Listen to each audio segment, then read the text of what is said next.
പോലെ തന്നെ കഴിഞ്ഞ 5 വർഷക്കാലമായിട്ട് എന്റെ ഡ്രസ് പർച്ചേസിംഗിന് ഒരേ ഒരു ചോയ്സേ ഉള്ളൂ, നമ്മുടെ സ്വന്തം Laiba wedding centre. Laiba wedding centre, Pookkottumpadam, Wandoor, Karuvarakundu.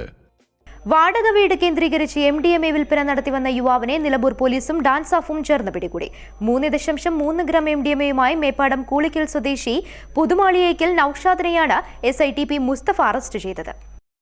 Nilambur DYSP Saju K ഇബ്രാഹിമിൽ ലഭിച്ച രഹസ്യവിവരത്തെ തുടർന്ന് നിലമ്പൂർ പോലീസും ഡാൻസ് ഓഫും ചേർന്ന് ഇന്ന് രാവിലെ 10 മണിയോടെ മേപ്പാടം കൂളിക്കൽ എന്ന സ്ഥലത്ത് പ്രതി കുടുംബസമേതം താമസിക്കുന്ന വാടക വീട്ടിൽ നടത്തിയ പരിശോധനയിലാണ് MDMA കണ്ടെടുത്തത്. ബാംഗ്ലൂരിൽ നിന്നും കൊണ്ടുവരുന്ന MDMA ഗ്രാമിന് 3000 രൂപ നിരക്കിലാണ് പ്രതി വിൽപ്പന നടത്തിയിരുന്നത്. MDMA തൂക്കുന്നതിനുള്ള ഇലക്ട്രോണിക് ത്രാസും കണ്ടെടുത്തു. പ്രതിയെ നിലമ്പൂർ കോടതിയിൽ ഹാജരാക്കും.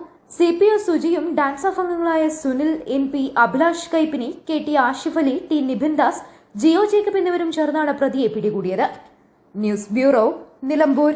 സ്വന്തം ഹൈസ്പീഡ് ഇന്റർനെറ്റ്, നമ്മുടെ സ്വന്തം ഇന്റർനെറ്റ്.